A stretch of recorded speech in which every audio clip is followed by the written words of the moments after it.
Madam नाव काय तुमचं? रेखा Santosh Atpadkar. Okay. तुमचं गाव? विरळी, तालुका मान, जिल्हा सातारा. काय त्रास होता मॅडम तुम्हाला? ही माझी मुलगी आहे. हिचं नाव भाग्येश्वरी संतोष आटपाडकर आहे. हिला सर्दी झाली होती नॉर्मल म्हणून आम्ही पंढरपूरला घेऊन गेलो होतो. तिथल्या डॉक्टरांनी चेक केल्यानंतर ते म्हणले तिच्या हार्टला छिद्र आहे. ते म्हणले सोनोग्राफी करावी लागेल. मग आम्ही त्यावेळेस तिथं सोनोग्राफी केली होती. तिथल्या डॉक्टरांनी सांगितलं की तिच्या हृदयाला 3.5 mm छिद्र आहे. तुम्ही दाखवू शकता? हो.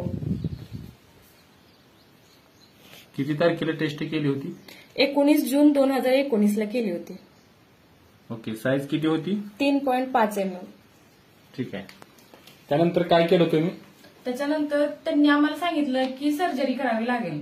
मग आम्ही म्हटलं की ती खर्च येईल वगैरे असं काय, तर ते म्हणले 2.5 लाख रुपये खर्च येईल आणि ही तुम्हाला करावीच लागेल. ओके. त्यानंतर काय केलं तुम्ही? त्यानंतर आम्ही म्हणजे टेन्शन मध्ये आलो, म्हणजे काय करायचं काय नाही असं झालं. आम्ही त्या डॉक्टरांना सांगितलं विचार करून सांगतो ऑपरेशनचं.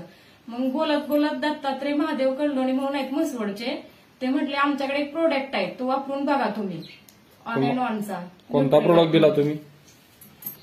हा प्रोडक्ट दिला होता. ओके. हा प्रोडक्ट तुम्ही किती महिने वापरला? हा प्रोडक्ट आम्ही 4 महिने वापरला. ओके.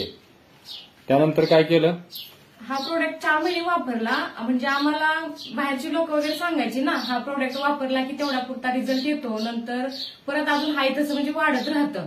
पण आम्ही 4 महिने प्रोडक्ट हा वापरला आणि 1 वर्षाचा गॅप दिला. म्हणजे आम्ही लगेच सोनोग्राफी वगैरे केली नाहीये. मग 1 वर्षानंतर आम्ही सोनोग्राफी केली. ओके. हो. तो रिपोर्ट दाखवू शकता? हो. किती तारखेला चेक केला तो? 20/12/2021 ला चेक केला आम्ही. ओके. साईज किती आली? त्यावेळेस 2.7 mm साईज आली. ओके. त्यानंतर डॉक्टर काय बोलले? त्यानंतर डॉक्टर म्हणले आता नॉर्मल झाले, जे काय वापरताय ते फक्त तुम्ही चालू ठेवा, हे नॉर्मल झालंय सोनं, म्हणजे ऑपरेशनची वगैरे काही गरज नाहीये आता.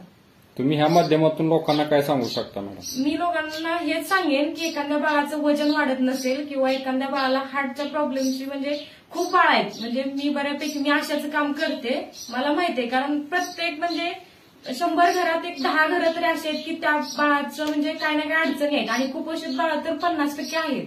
त्याच्यासाठी असं सांगेन की वजन वाढायला पण मदत होते, बाळाच्या बुद्धीचा आणि वाढीचा पण विकास होतोय. म्हणजे मी सांगेन की सगळ्यांनी हा प्रोडक्ट वापरावा, म्हणजे ह्या प्रोडक्टमध्ये बाळाचं आयुष्य कुठेतरी दडलेलं आहे.